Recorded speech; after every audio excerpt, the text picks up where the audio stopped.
Admiral Diane Franklin stared at the massive viewscreen on the bridge of the USS Intrepid.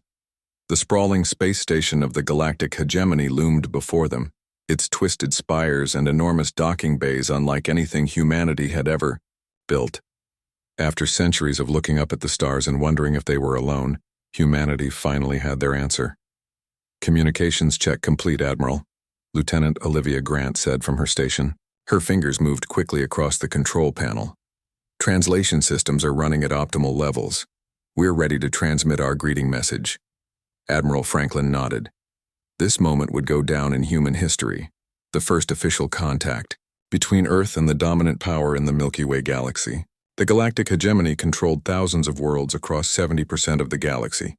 Humanity, having only recently developed faster-than-light travel, was the newcomer at the galactic table.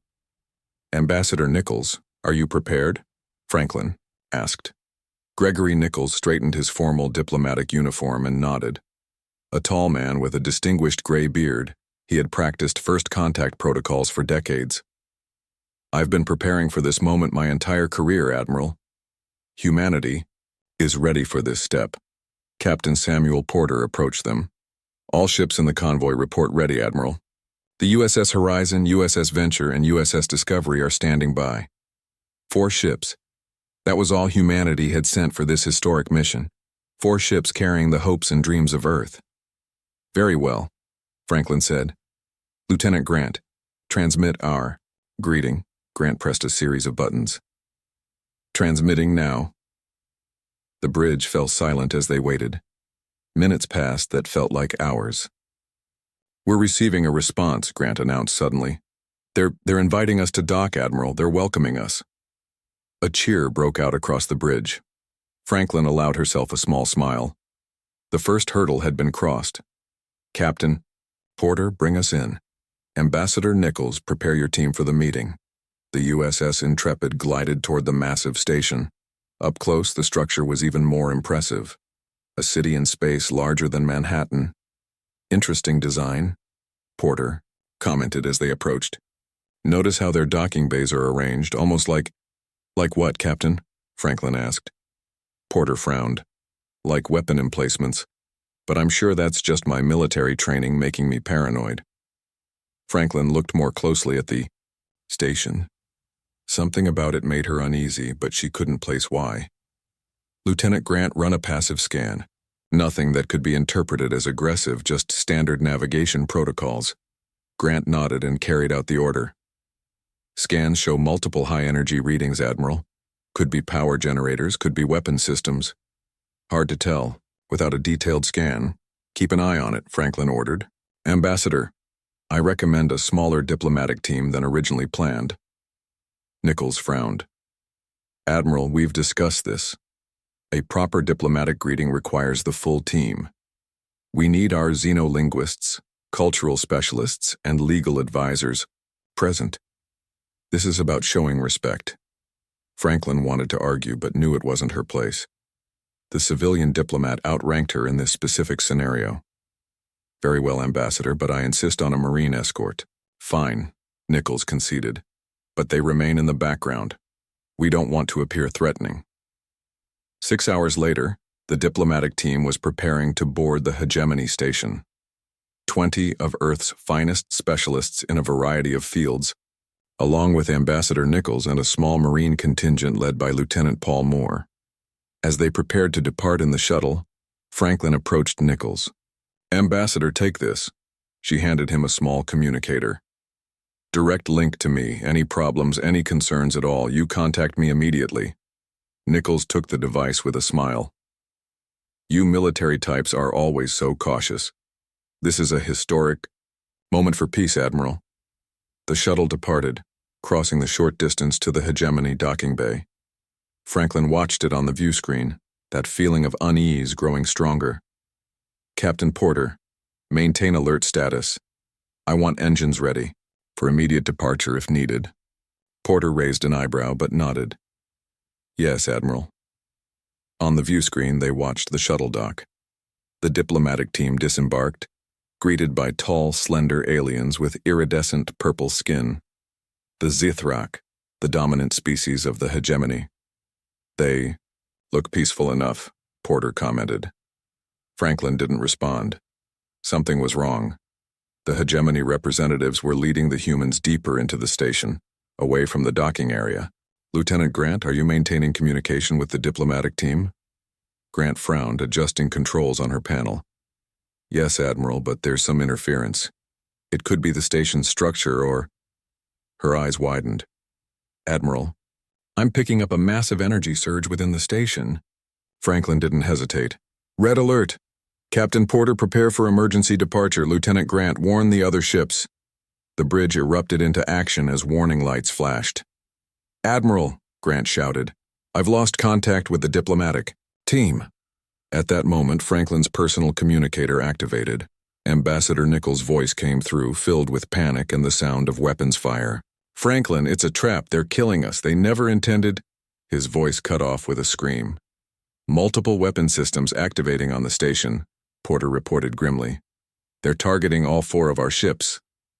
Evasive maneuvers, Franklin ordered. Get us out of here. The Intrepid lurched as Captain Porter executed a sharp turn, just as energy beams stabbed out from the station. The USS Horizon, positioned closest to the station, took a direct hit that tore through its hull. The Horizon is hit badly, Porter reported. The Venture and Discovery are under fire as well. Franklin gripped her command chair. All ships, retreat immediately. Maximum speed. On the view screen, the USS Horizon exploded in a ball of fire. The Discovery was hit next, its engines failing as it drifted helplessly toward the station. Why are they doing this? Grant asked, voice shaking. Another blast rocked the Intrepid. Damage to decks 4 through 7, Porter reported. Shields failing. Intercept, Grant suddenly called out. I'm picking up hegemony communications. They're calling us genetically aberrant. They're saying humans are a biological contaminant that needs to be eradicated. Franklin stared at the burning wreckage of Earth ships. We need to survive to warn Earth. Get us out of here, maximum speed. As the Intrepid accelerated away, Lieutenant Grant listened to more intercepted communications. Admiral, they're dispatching a fleet. They're planning to follow us to Earth. Franklin's face hardened. They have no idea what they've just started. Earth has been preparing for hostile contact for generations. She looked at the destruction one last time before the ship jumped to FTL speed. The hegemony thinks they know what humans are capable of. They're about to learn how wrong they are. The Intrepid shot into hyperspace, leaving behind their dead but carrying a warning that would soon awaken Earth's hidden might and seal the fate of the overconfident galactic hegemony. The USS Intrepid limped into Earth's solar system, battle damage visible across its hull. The ship had pushed its engines beyond safe limits to bring the warning home. Admiral Diane Franklin stood on the bridge, exhausted but determined. Behind her, the crew worked in grim silence, many still in shock from witnessing the massacre of their fellow humans. Admiral, we're being hailed by Earth Defense Command, Lieutenant Grant said. Her voice was hoarse from hours of coordinating. Emergency repairs. Put them through, Franklin ordered. The face of General Catherine Daniels appeared on the main screen. Her expression remained neutral as Franklin delivered the news about the hegemony's attack and the loss of the diplomatic team. I understand, Admiral, General Daniels said when Franklin finished. Return to Mars base immediately. Do not approach Earth. I repeat, do not approach Earth. Franklin frowned. Mars base? But standard protocol for damaged vessels is to return to Earth shipyard. Those protocols have changed, Admiral. You'll understand soon. Daniels out. The transmission ended, leaving Franklin confused. Captain Porter approached her. Mars base has minimal repair facilities. Why would they divert us there? Franklin had no answer, but she gave the order to change course. 24 hours later, the Intrepid docked at what appeared to be a small, unremarkable facility on the Martian surface. Franklin expected a medical team for her wounded crew. Instead, they were met by Vice Admiral William Harrison and a security detail. Admiral Franklin, please come with me, Harrison said. Your crew will be debriefed separately. Franklin followed, Harrison into an elevator. Instead of going up into the base as expected, the elevator descended deep into the Martian crust. "What is this place?" Franklin asked as the elevator continued to drop. Harrison smiled slightly. "The real Mars base." The elevator doors opened, revealing an enormous underground cavern. Franklin stepped out and froze in shock. Stretching before her was a massive shipyard, larger than anything on Earth. Hundreds of warships in various stages of construction filled the cavern. Thousands of workers moved among the vessels. This was no small operation. This was industrial production on a scale she had never imagined possible. "Welcome to Project Thunderbolt," Harrison said. "Humanity's insurance policy." Franklin turned to him. "How long has this been here?" "The first sections were built 70 years ago. We have similar facilities beneath Europa, Ganymede, and Callisto. Earth has been preparing for this day for generations." Franklin was led to a large conference room where several people waited, including General Daniels and President Joseph Carter. "Admiral Franklin," President Carter said, "your mission has confirmed what we long suspected, that we are not alone and not all alien civilizations would be friendly." Dr. Alan Murphy, a thin man with intense eyes, stepped forward. "The hegemony made a critical mistake when they let your ship escape. We've analyzed the data you brought back. Their technology is advanced, but not as advanced as they believe." "What do you mean?" Franklin asked. Lisa Winters, a young intelligence analyst, brought up a holographic display. "Their weapons are powerful but slow to recharge.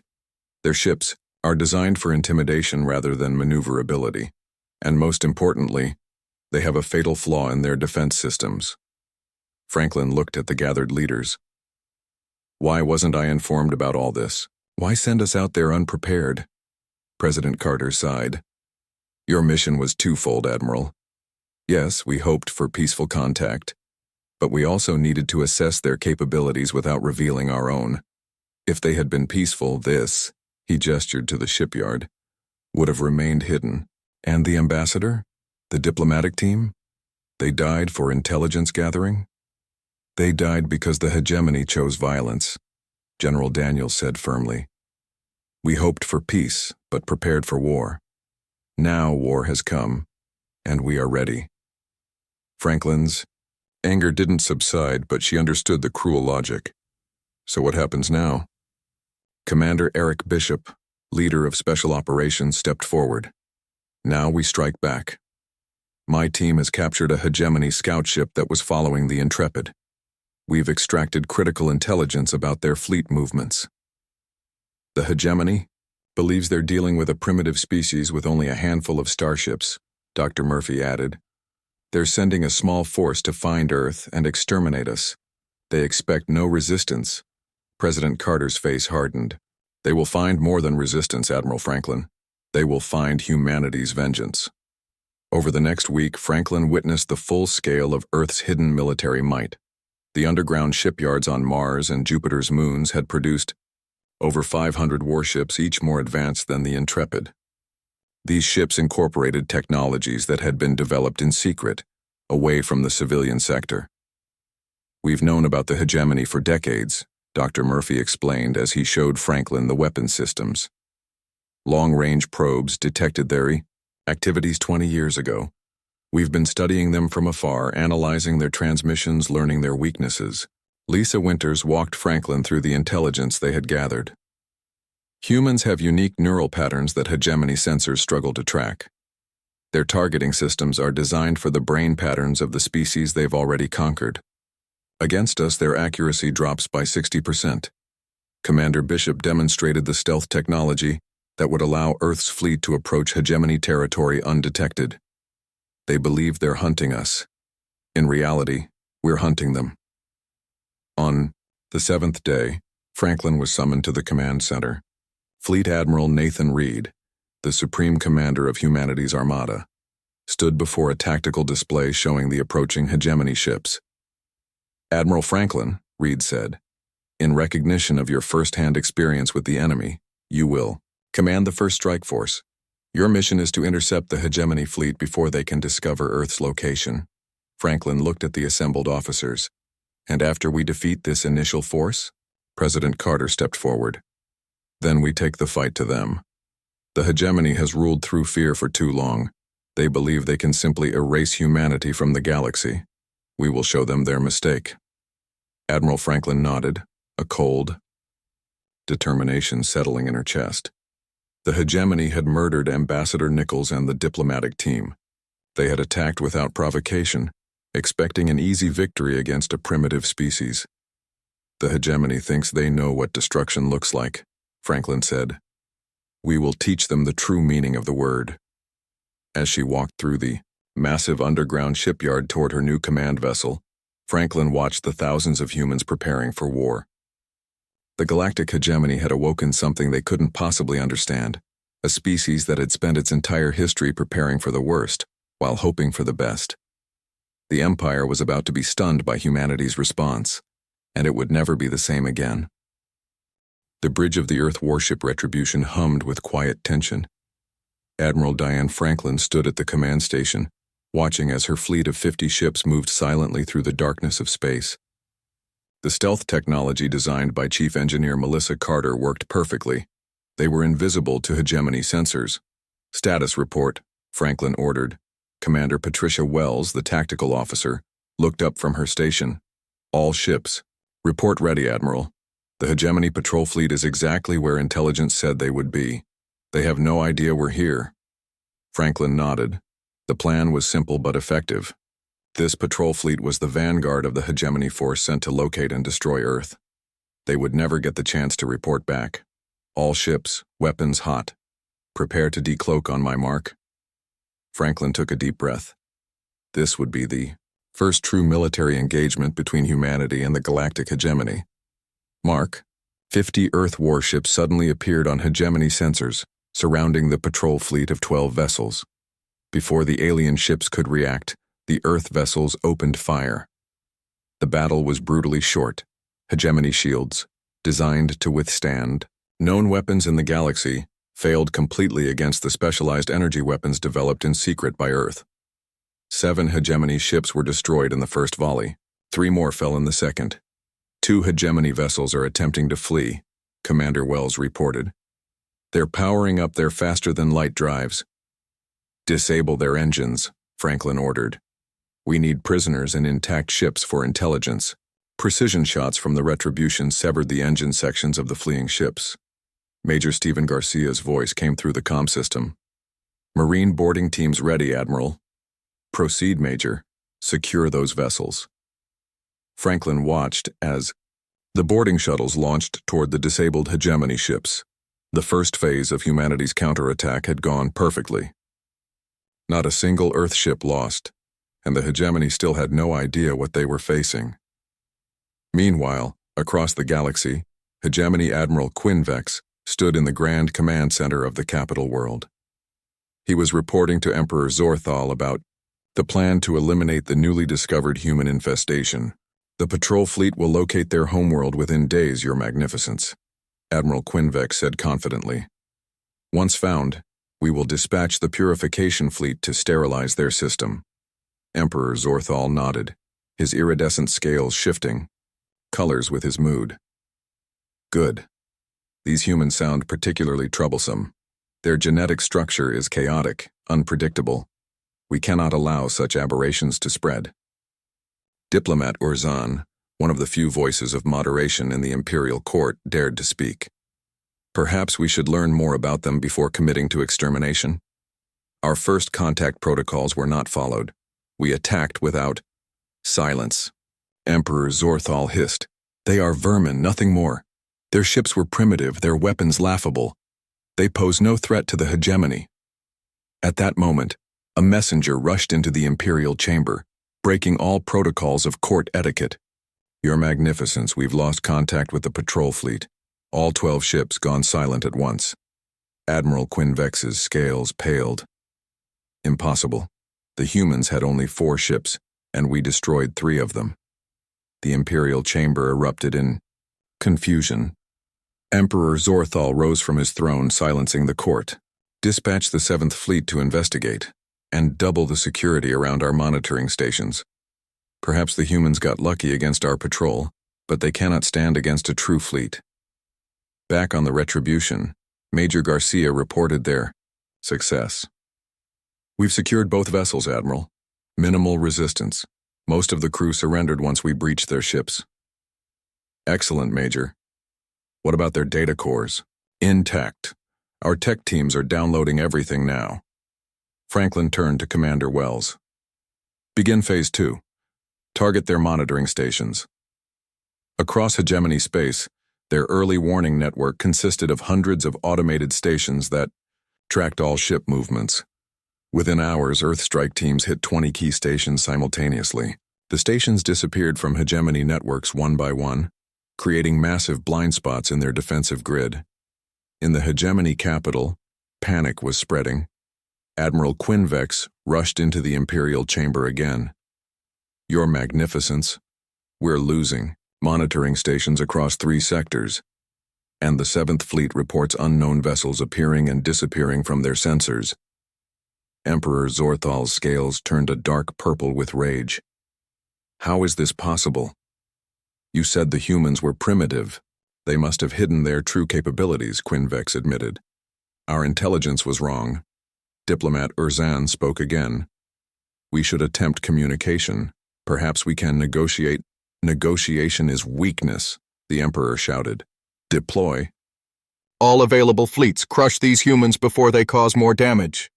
The order went out, but the hegemony's rigid command structure worked against them. Ships waited for specific orders before moving. Commanders hesitated to take initiative. The once mighty empire, used to encountering only weaker species they could easily conquer, found itself facing an enemy unlike any other.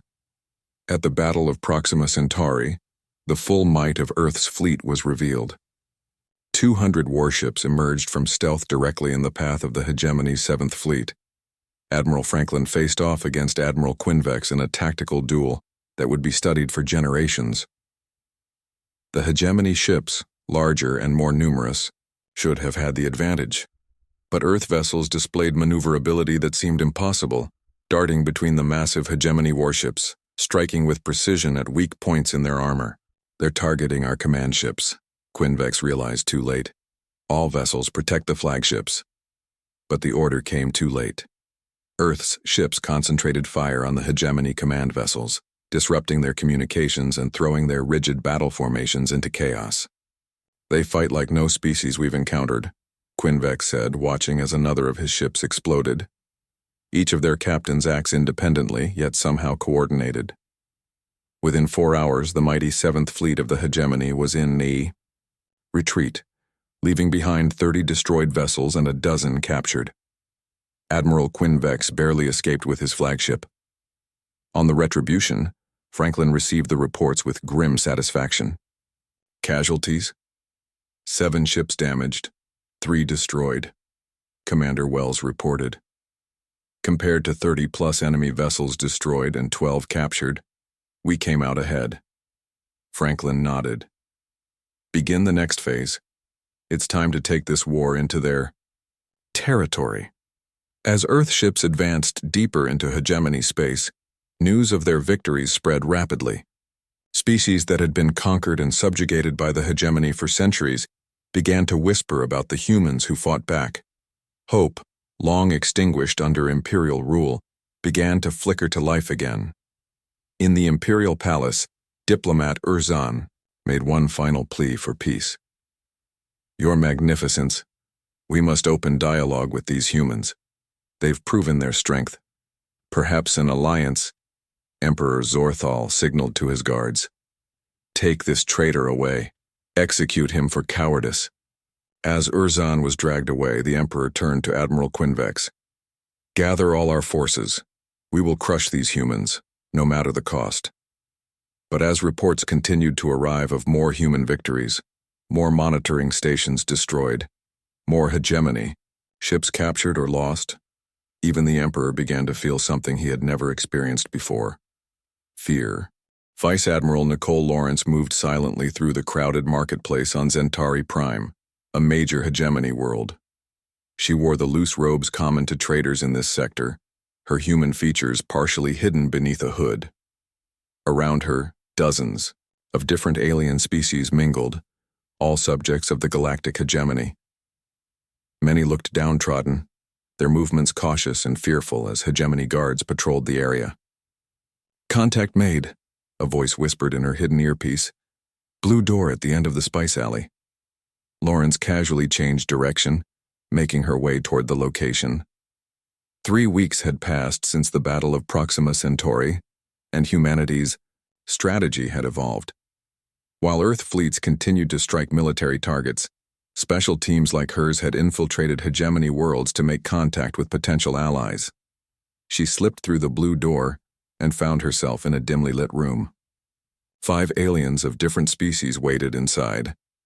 Their leader, a tall, four-armed being with gray skin and large, expressive eyes, stepped forward.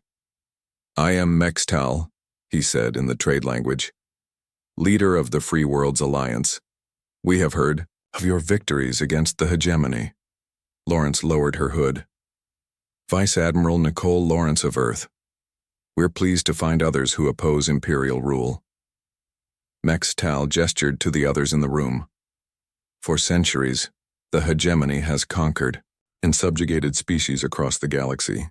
They call themselves benevolent rulers, but they are tyrants who reshape worlds to their liking, and genetic engineers to ensure compliance."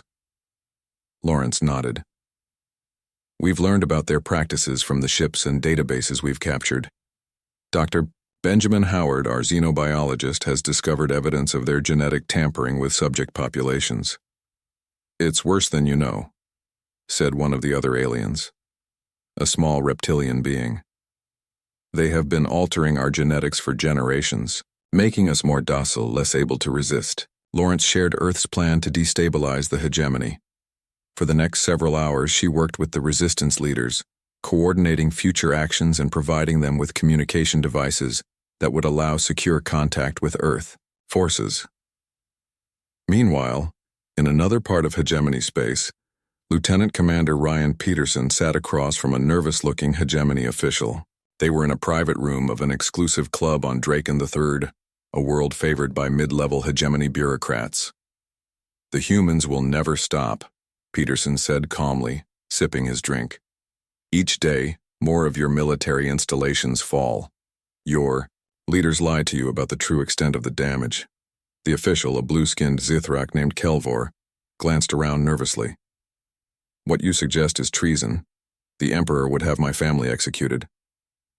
"The Emperor is losing control," Peterson replied. "Grand Vizier Dralkon is already planning to seize power. You know this. The purges have begun, haven't they? High-ranking officials disappearing in the night?" Kelvor's skin paled slightly. "How do you know this?" "We have our ways. More importantly, we offer protection. Earth can extract you and your family before the purge reaches your level. In exchange, we need information." This conversation was being repeated across dozens of hegemony worlds as Earth intelligence officers identified officials who might be turned. The hegemony's brutal internal security practices had created a culture of fear, and many were willing to save themselves by providing information. On the hegemony capital world, Emperor Zorthal raged at his military commanders. "How is it possible that these humans continue to advance? They are one species from one world. We control thousands of worlds." Admiral Quinvex, his scales dull with exhaustion, tried to explain. "Your Magnificence, they fight unlike any species we've encountered. They use stealth technology that our sensors cannot detect. They strike and disappear before we can respond." Grand Vizier Dralkon, standing in the shadows of the Imperial Chamber, studied the Emperor carefully. The military failures had weakened Zorthal's position. Perhaps it was time for new leadership. And now we have reports of rebellions on 12 worlds, the Emperor continued. Subject species rising up against their rightful rulers. This cannot stand. "The humans are contacting the subjugated species," Quinvex said. "They are providing weapons and training." This was true. Colonel Jason Kelly, an Earth Special Forces expert, had been training resistance fighters on multiple worlds. He taught them the guerrilla warfare tactics that humans had perfected over centuries of their own conflicts. Hit and run, Kelly instructed a group of rebels on the mining world of Corvin IV. Never engage in direct battles where their numbers and heavy weapons give them the advantage. Strike supply lines, communication centers, power stations, then disappear. The rebels, members of a species called the Neverends who had been enslaved as miners for generations, absorbed his lessons eagerly. Their natural strength and knowledge of the tunnel systems gave them advantages the hegemony couldn't match. Across hegemony space, these rebellions spread like wildfire. As Earth forces destroyed military installations and freed prisoners, more and more subjugated species joined the fight. Dr. Benjamin Howard, working in his lab aboard the science vessel Discovery, made a breakthrough that further turned the tide. Analyzing genetic samples from various subject species, he developed compounds that could temporarily neutralize the genetic modifications the hegemony had imposed. "It won't reverse generations of engineering," he explained to Admiral Franklin during a secure transmission, "but it will free their minds from the chemical compulsions to obey hegemony authorities. It gives them back their free will." The compound was distributed to resistance groups across the Empire. Suddenly, populations that had been docile for centuries began to question their rulers. On the hegemony capital, Grand Vizier Dral Khan made his move. As the Emperor slept, elite guards loyal to the Vizier entered the imperial chambers. Emperor Zorthal never woke up. By morning, Dral Khan had declared himself the new emperor, claiming Zorthal had died from the stress of the human crisis. His first act was to order even more brutal purges of officials suspected of disloyalty or incompetence. Hundreds were executed, creating even more chaos in the hegemony command structure. Admiral Quinvex barely escaped the purge, fleeing to his personal battleship. "The Empire is eating itself," Admiral Franklin observed as reports of the coup reached Earth Command. "Their response to failure is to punish rather than adapt." Fleet Admiral Nathan Reed nodded. "It's time for the final phase. Prepare all fleets for the advance on the hegemony homeworld. Earth's armada, now grown to over 400 ships thanks to newly completed vessels from the hidden shipyards, began to move toward the heart of hegemony territory.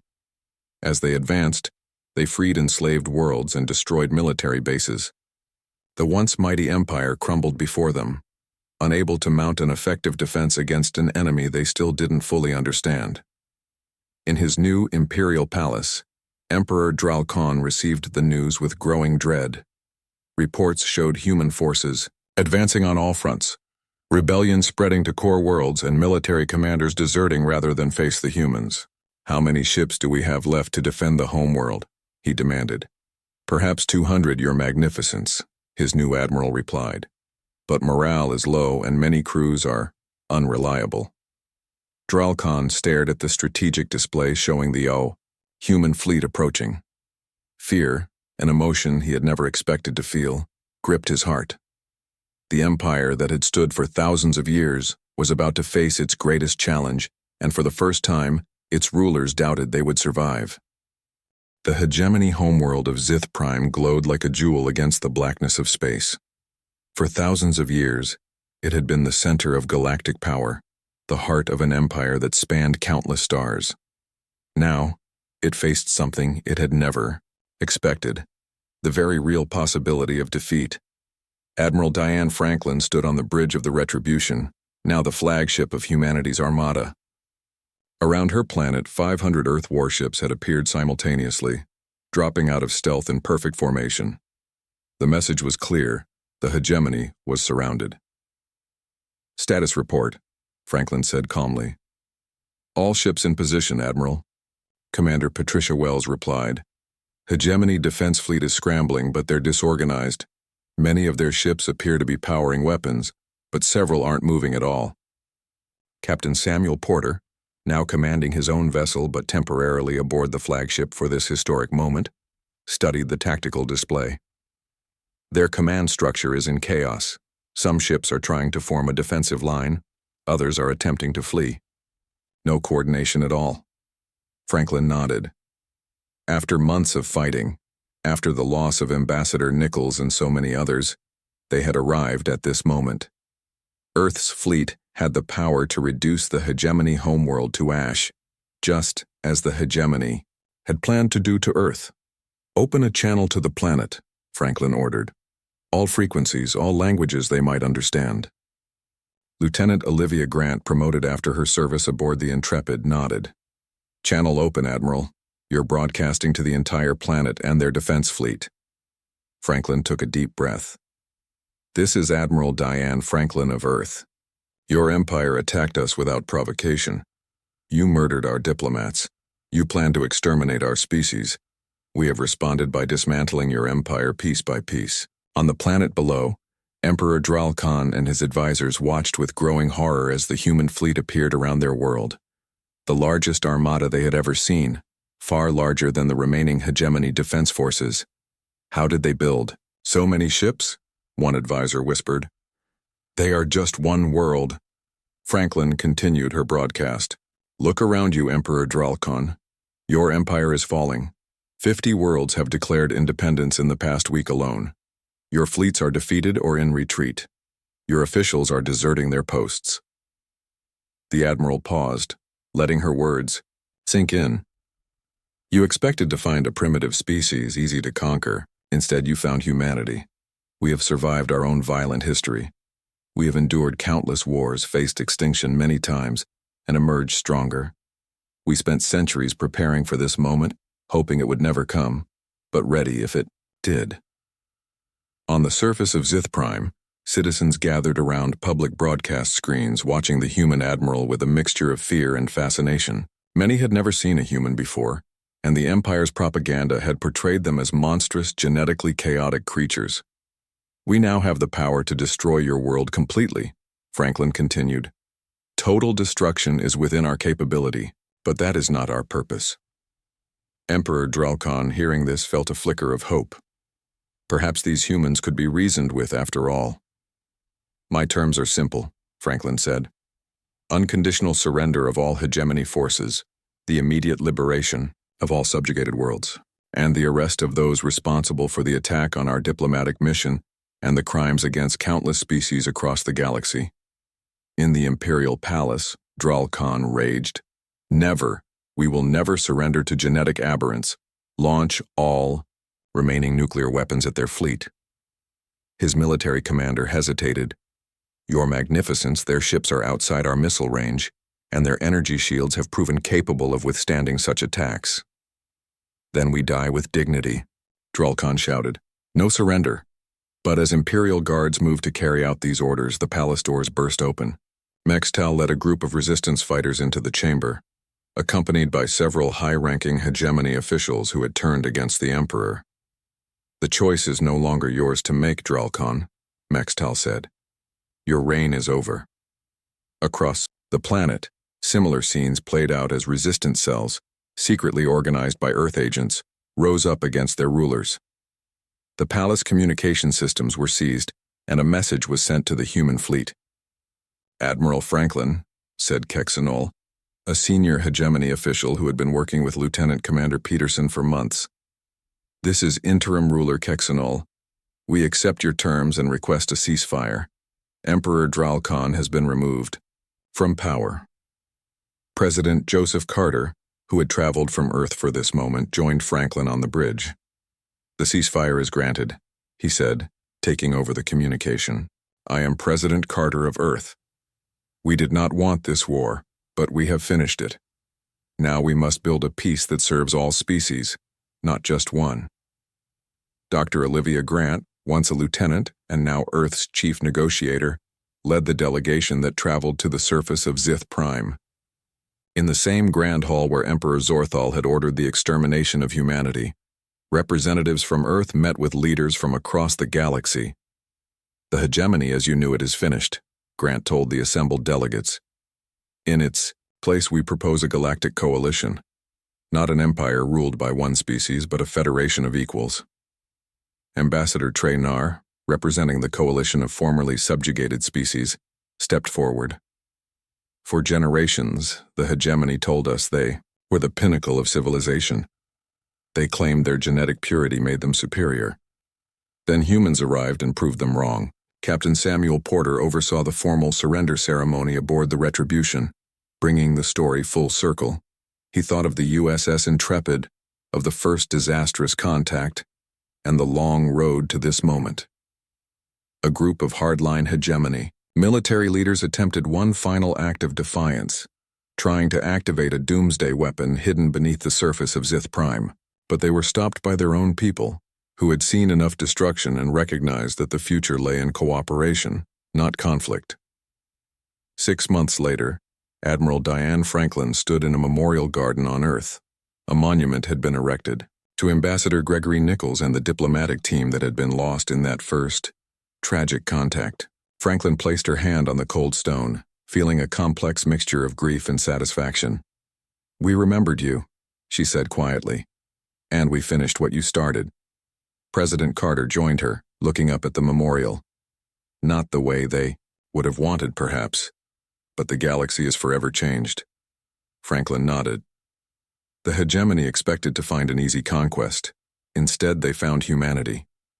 Above them, the stars shone in a sky now filled with possibilities rather than threats. Ships from dozens of worlds now visited Earth regularly, bringing trade and cultural exchange. The human fleet, once hidden, now patrolled the stars openly as peacekeepers rather than warriors. And on distant worlds that had known only oppression for generations, children of many species looked up at those same stars and, for the first time, felt hope instead of fear. The total destruction promised in humanity's arrival had come to pass. Not the destruction of worlds or species, but the destruction of an empire built on fear and subjugation. In its place stood something new, something better, something human.